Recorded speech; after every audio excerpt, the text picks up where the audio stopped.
Meu amigo e minha amiga, este é mais um episódio da série Aposto Que Você Não Sabe e hoje eu vou contar um monte de histórias que você não faz a menor ideia a respeito do Depeche Mode. Presta atenção.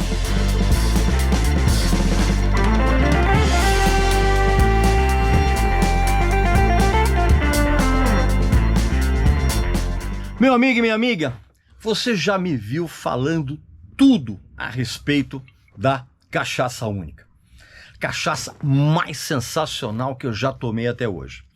Já falei de todas as qualidades dela, de que ela é envelhecida em 4 tipos de barris, com madeiras diferentes, inclusive uma delas é o carvalho do Tennessee, que é o mesmo usado naquele bourbon que eu adorava tomar, mas que agora eu substituí pela cachaça. Mas o que eu quero salientar é que todo mundo que comprou a cachaça, a enorme maioria voltou a comprar.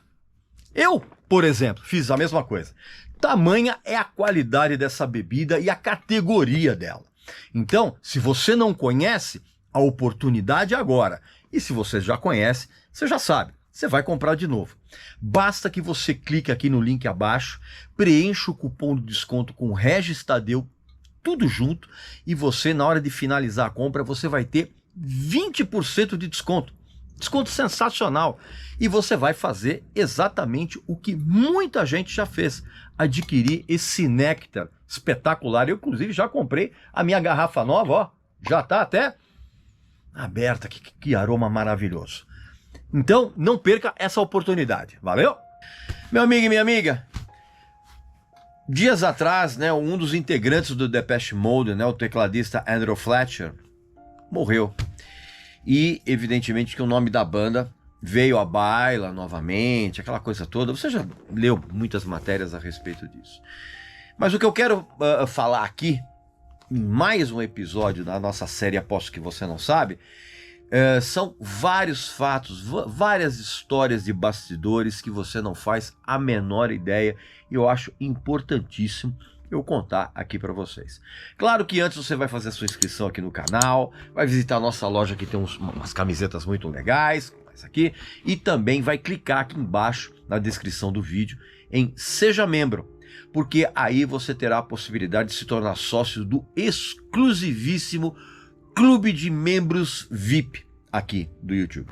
Um local onde você vai encontrar uma série de vídeos exclusivos e inéditos aqui do tio aqui, séries especiais, vai ter Aposto Que Você Não Sabe especial para o nosso Clube de Membros, desconto dos nossos parceiros, possibilidade de assistir shows nos bastidores, debates exclusivos, lives, um monte de coisa bacana. Só que tudo exclusivo para quem é sócio, tá? Então não esquece aqui de clicar aqui na descrição do vídeo em Seja Membro e você escolhe o seu plano que melhor lhe satisfazer, vamos dizer assim.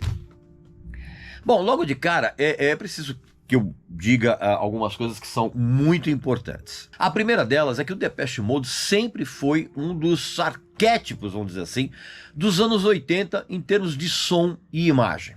E com a morte do Andrew Fletcher, tenho certeza que o grupo vai continuar.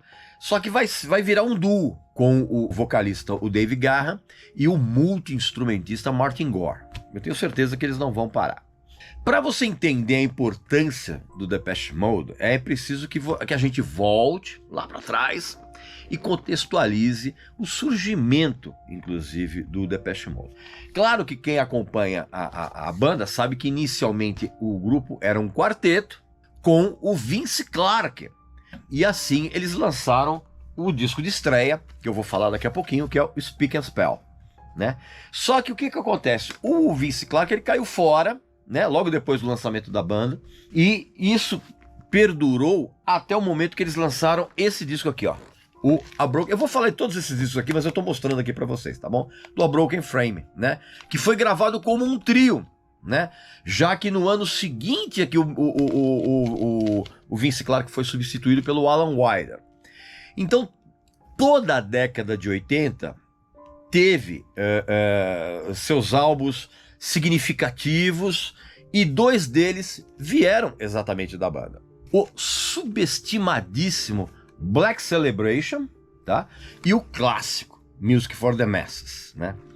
E foram preponderantes na década seguinte, quando eles soltaram o fenomenal Violator, né, em 1990, que fez um sucesso interplanetário, a ponto, inclusive, de fazer com que algumas pirações internas da banda ficassem ainda mais evidentes. Como dá para sacar, por exemplo, no álbum seguinte, que é o Song of Faith and Devotion, tá? 1993. Problemas, inclusive, tão sérios, cara, que levaram o Alan Wilder a pular fora assim que acabou a banda de 95. Eu vou contar todas essas histórias.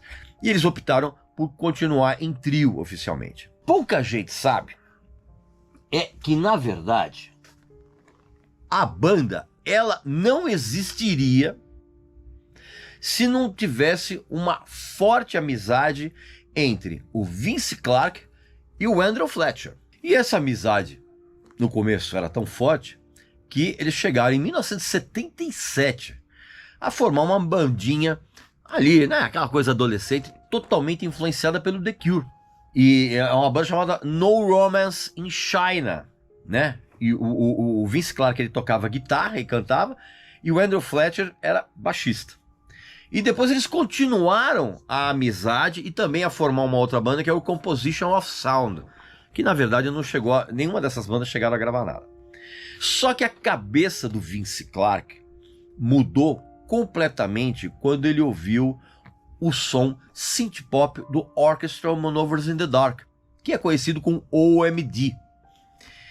E aí isso fez o Vince Clarke mergulhar na música eletrônica e levando o Andrew Fletcher nessa viagem. E inclusive eles acabaram agregando um outro jovem instrumentista que eles conheceram na época, que era um cara chamado Martin Gore. E esse trio virou um quarteto quando o Vince Clarke, ele viu um garoto cantando um clássico do David Bowie, Heroes, num evento, numa faculdade, que era uma espécie de jam session, assim, os caras subiam no palco e cantavam coisas. E esse garoto era o David Gahan. E aí montaram a banda, pegaram o nome de uma revista francesa de moda, chamada Depeche Mode, e depois de alguns shows em faculdades, aquele circuito universitário, eles conseguiram encaixar uma das músicas, uma canção chamada Photographic, numa coletânea do selo chamado Some Bizarre. Era um selo pequeno na época, lançou uma coletânea chamada Some Bizarre Album. Inclusive, o repertório desse disco, inclusive, trouxe, além do Depeche Mode, outros dois nomes que depois se tornariam bem famosos. O Dedé, que era o codinome do cantor e compositor Matt Johnson, né?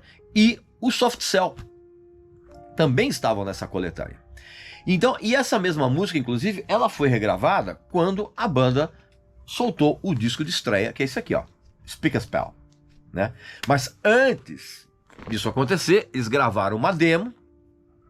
E aí é uma coisa muito curiosa, pouca gente sabe disso. Eles gravaram uma demo e, ao invés deles mandarem a demo pelo correio para as gravadoras, eles pegavam a demo, a fita, e iam pessoalmente nas gravadoras entregar a fita.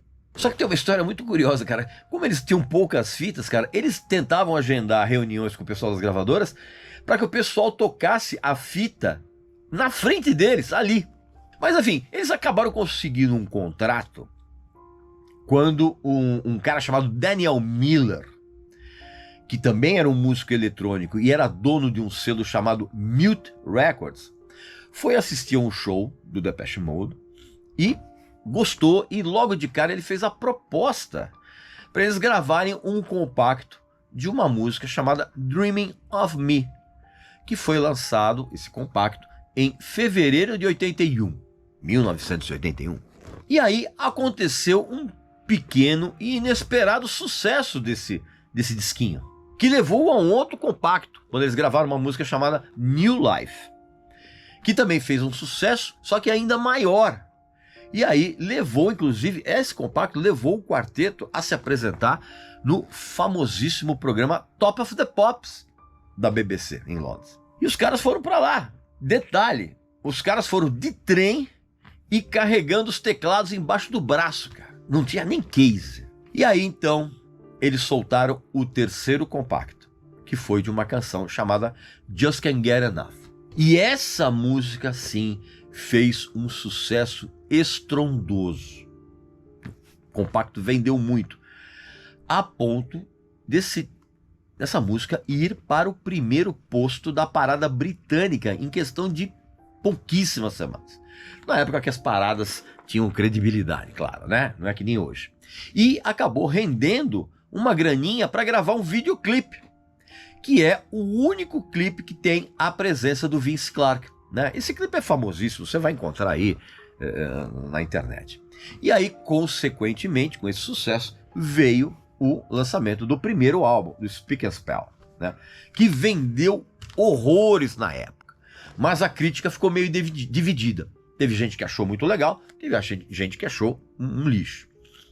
E foi exatamente nesse ponto, depois do lançamento do Speak and Spell, que o Vince Clarke não aguentou a barra de dar trocentas entrevistas, ter que estar presente em um inacreditável número de sessões de fotos, fazer um show atrás do outro. E o que acontece? Toda essa situação, cara, absolutamente exaustiva, que vem com o sucesso, fez com que o Vince Clarke perdesse o interesse pela banda. Ele caiu fora mais ou menos um mês depois do lançamento do disco, e logo depois ele formou um duo com a cantora Alison Moyet, um duo chamado Yazoo. E mais tarde ele montou um outro duo, um sucesso imenso, que foi, aliás é ainda, né, o Erasure, né? Isso é outro papo. E curiosamente, pouca gente sabe, quando ele saiu do Depeche Mode, ele falou pros caras: olha, meu, eu tô fora da banda, mas se vocês quiserem eu continuo compondo pra vocês. E ele na verdade, legal, bacana, tal, boa, legal. Só que ele acabou não cumprindo muito essa tarefa, cara, depois que uma música que ele mandou pra banda, chamada Only You, foi recusada. E aí o Vince Clarke ficou tão puto, cara, que ele passou a negar essa pós-colaboração nas entrevistas posteriores. Ele falou que esse papo nunca existiu de eu continuar cedendo música para os caras. E o curioso é que ele pegou essa música Only You e lançou um compacto com o Yazoo, que era o duo, e essa música fez um grande sucesso na Inglaterra. Pois é. E aí o Speak and Spell, ele tem uma sonoridade, como é que eu vou dizer, pop feliz, vamos dizer, né? Totalmente por causa das músicas do Vince Clarke. Vide o próprio hit, que é Just Can't Get Enough, que ainda hoje é uma canção que está sempre nos shows da banda, até hoje. Por outro lado, o Martin Gore e o Andrew Fletcher, eles sempre disseram que a pior música do Depeche Mode está nesse disco aqui, ó, que é uma canção chamada What's Your Name. E ainda no final daquele ano, o Depeche Mode ele colocou um anúncio de maneira anônima no Melody Maker, que era um jornal bem famoso na época, à procura de um novo tecladista. E o escolhido foi um cara que era um pianista de formação erudita, um cara chamado Alan Wilder, que inicialmente ele foi contratado para suprir a vaga do Vince Clarke nos shows, mas ele acabou assumindo o posto de diretor musical da banda nos anos seguintes, até o 1995, quando ele saiu. Pouca gente sabe disso, que ele teve uma importância, o Alan Wilder, na sonoridade da banda, fundamental. Tanto que um dos produtores do grupo, o Flood, ele dizia que enquanto o Martin Gore era, como é que eu vou dizer, o cara das ideias, e o Dave Gahan era o cara da atitude, era o Alan Wilder que era o cara que realmente trabalhava no som dos caras. E aí, em janeiro de 1982, depois eles soltarem um compacto de See You, a banda entrou em turnê, para valer. E quando eu falo para valer, é porque foi a turnê americana. Foram lá fazer show nos Estados Unidos, soltaram lá mais 2 compactos, um com a música The Meaning of Love e um outro compacto com Living Silence, antes deles lançarem, né, o álbum que eles iam começar a gravar em julho daquele ano. Curiosamente, o disco não traz o Alan Wilder, né? Já que os caras, eles quiseram gravar só em trio para mostrar que eles não sentiam a falta do Vince Clarke. Bobeira, né? Pois é. Mas aí veio esse disco aqui, ó. Vou mostrar aqui para vocês. A Broken Frame. Essa aqui é a edição que eu comprei exatamente na época. Esse disco aqui foi o primeiro disco do Depeche Mode a ser lançado no Brasil. E eu confesso a vocês que eu comprei pela capa, cara. Eu achei essa foto lindíssima, né? E o disco foi lançado em setembro, né? Antes que eles fizessem mais uma daquelas turnês que estavam já agendadas. E esse disco aqui é sensacional, é muito legal. E o Alan Wilder, ele só foi aparecer em disco no início de janeiro de 83. Esse disco aqui, que se eu não me engano eu comprei, ele saiu em 82 mesmo, no mesmo ano. Tá? E aí o Alan Wilder, ele só foi aparecer em disco em janeiro de 83, quando eles soltaram um compacto, dessa vez com uma canção que tinha ficado inclusive de fora desse álbum aqui. É uma canção chamada Get the Balance Right. E o A Broken Frame, só para você ter uma ideia, ele foi totalmente composto pelo Martin Gore. Totalmente. E o que é mais interessante é que o som desse disco aqui, ele é muito mais soturno em relação ao Speak Spell. Inclusive, o Martin Gore, ele se arrepende até hoje de como a banda soou nesse disco aqui. E ele... É curioso, né? Pois é. E ele diz que realmente essa capa foi inspirada no, então, socialismo soviético, né? Mas é uma foto linda, cara, né? Bem legal.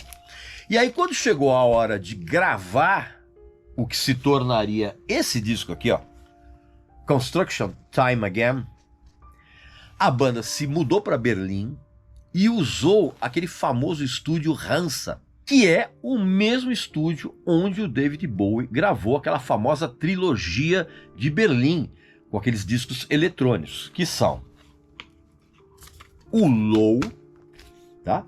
Essa aqui é a edição inglesa original, o Heroes, né? Que é um clássico absoluto, e o Lodger, que é esse disco aqui, ó, que eu tinha em vinil nacional, burramente passei para frente para pegar o CD, mas enfim, uma outra hora eu pego esse disco, lá vai. E o Lodger, tá? Que são os 3 discos que formam a famosa trilogia de Berlim. E aquela mudança de som que aconteceu no A Broken Frame acabou se concretizando mais uma vez, de uma maneira até mais explícita, nesse disco aqui. Principalmente pelo trabalho do Alan Wilder, com novos teclados e sampler, aquela coisa toda. Essa mudança é significativa e tem muito a ver com Alan Wilder.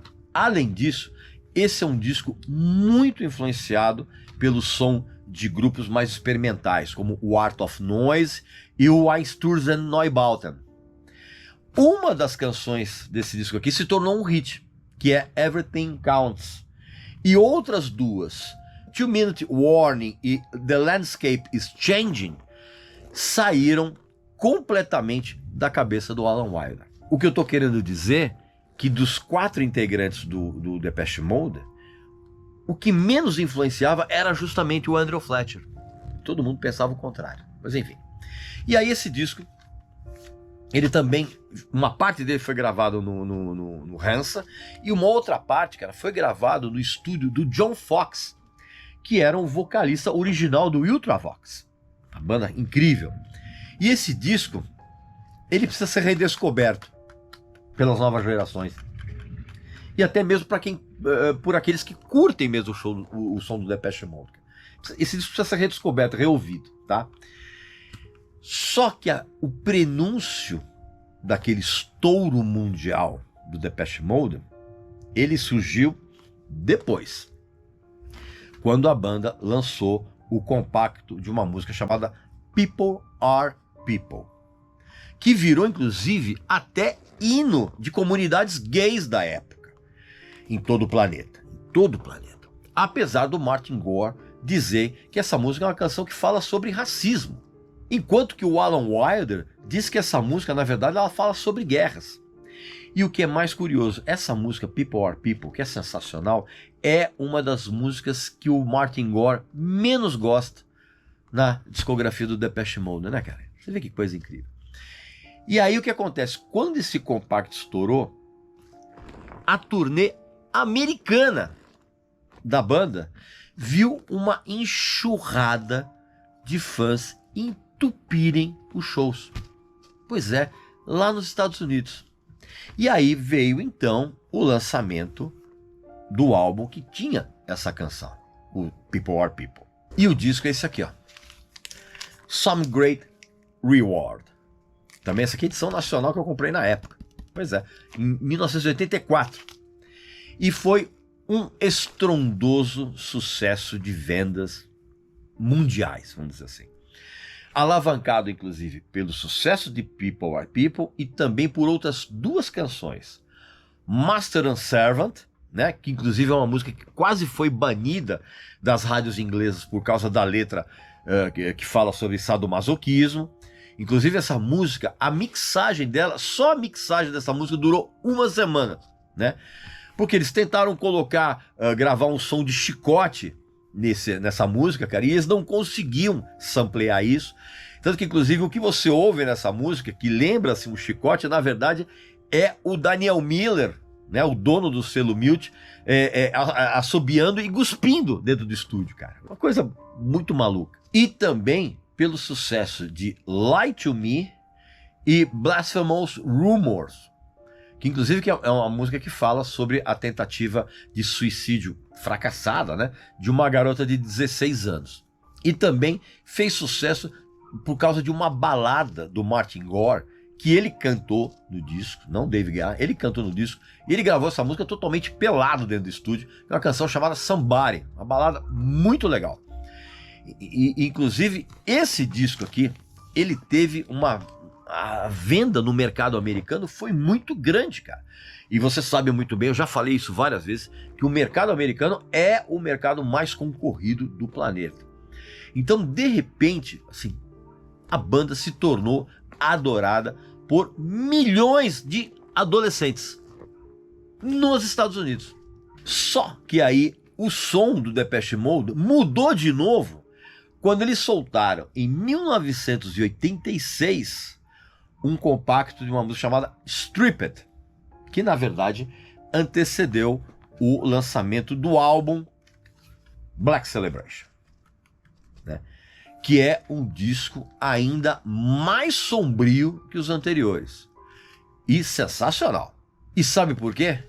Porque esse disco aqui tem uma tremenda influência do Alan Wilder, inclusive para desgosto do Daniel Miller, que ele avisou que o Daniel Miller, ele não tinha a menor crença nesse álbum.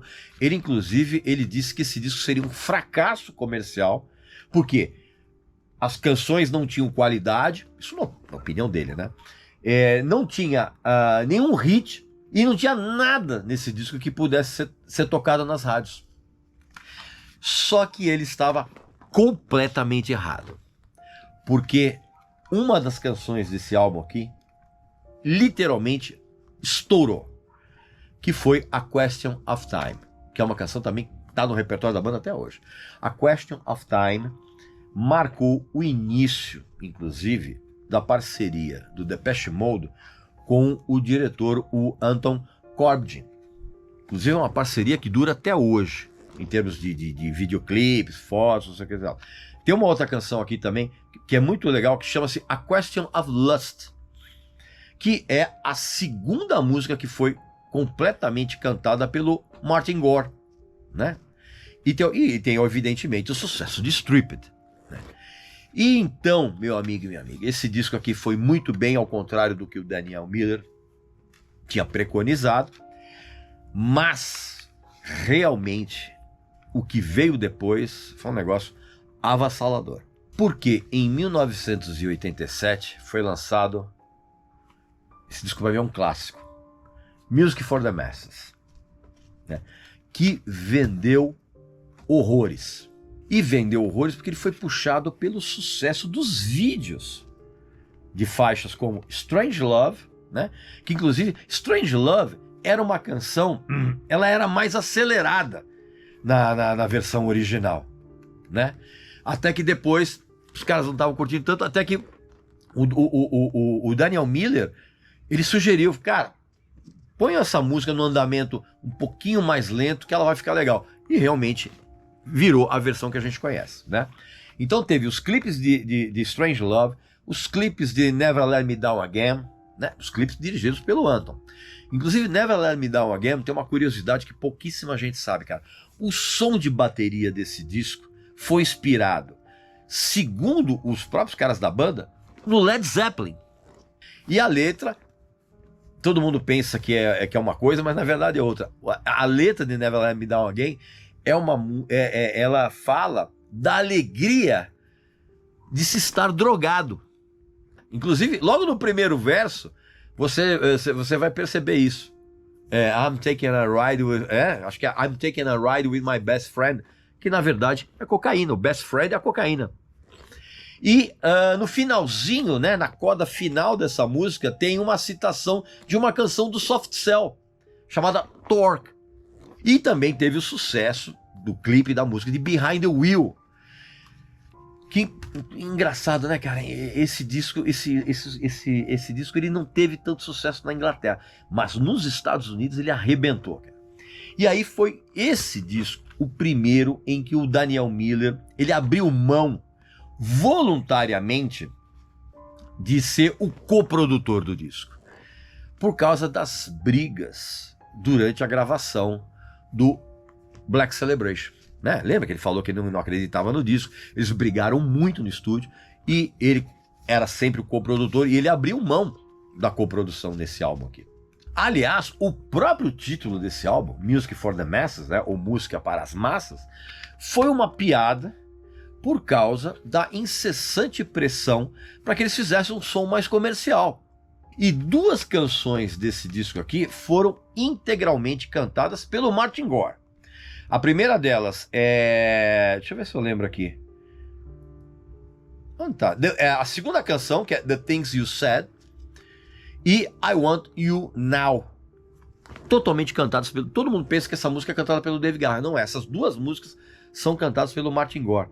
E uma das canções, chamada Little 15, quase não entrou no disco. Entrou, foi incluída aos 49 do segundo tempo. O sucesso foi tamanho que a banda começou a fazer shows no ano seguinte em locais antes proibidos para nomes ocidentais, né? Os caras foram fazer show na Alemanha Oriental, fazer show na Hungria, Tchecoslováquia.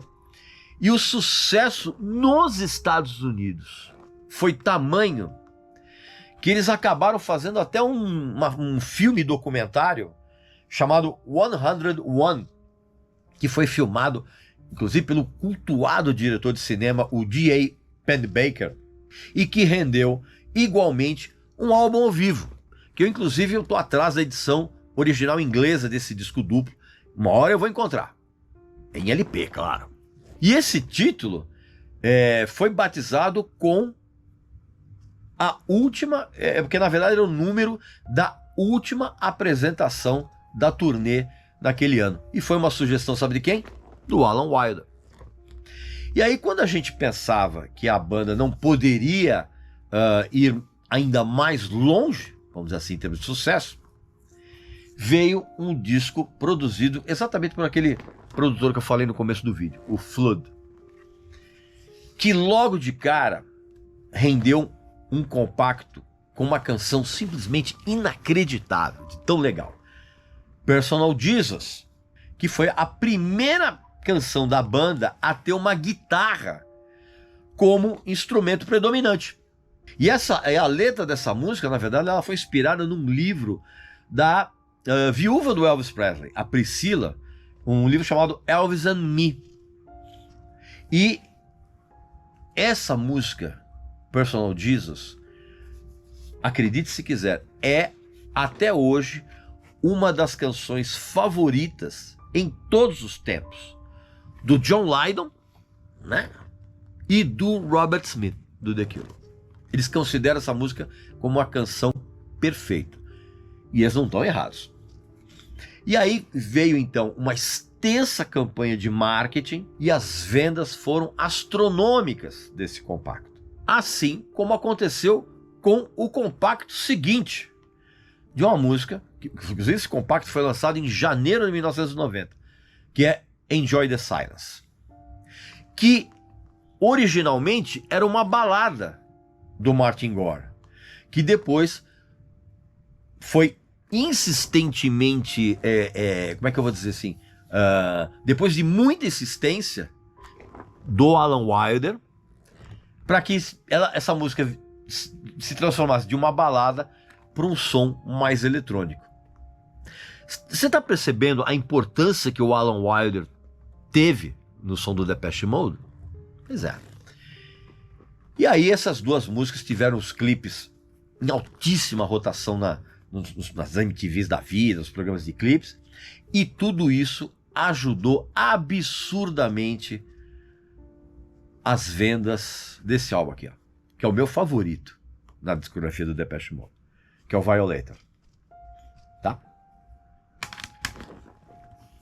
Para você ter uma ideia do sucesso, quando foi anunciado que a banda estaria numa sessão de autógrafos numa enorme e famosa loja de discos em Los Angeles, esse evento por pouco não acabou em tragédia, porque apareceram mais de 20 mil pessoas, houve uma confusão muito grande, vários funcionários da loja saíram machucados, porque eles foram imprensados contra as vidraças da loja, as vidraças quebraram, muita gente se machucou, a turba de fãs, né, para variar, né, agiu de uma maneira absolutamente insana. E vou falar uma coisa pra você, cara, a maioria daqueles fãs não tinha a menor ideia de que foi o Martin Gore que fez todos os vocais de Sweetest Perfection e de Blue Dress. Sabe aqueles fãs que não... eu adoro... Sabe? Fanzoca, no pior sentido do termo. Pois é. E aí o que acontece? Embalado por esse sucesso do álbum, das outras faixas, inclusive, outras que renderam clipes, por exemplo, outra canção que eu adoro, que chama-se Policy of Truth e Word in My Eyes, que inclusive é a música favorita, aliás, era a música favorita do Wendell Fletcher na discografia inteira do Depeche Mode. Esse disco explodiu de vendas. E a banda passou a fazer shows em estádios nos Estados Unidos. Estádios. E estádios para mais de 40 mil pessoas, cara. Uma coisa absurda. Eles eram mais famosos nos Estados Unidos que na Inglaterra. E aí esse sucesso todo levou a banda a ser convidada para fornecer músicas para as trilhas sonoras de filmes. Inclusive, eles chegaram a compor uma música exclusivamente para um filme. No caso, era o filme chamado Until the End of the World, que é do diretor Wim Wenders.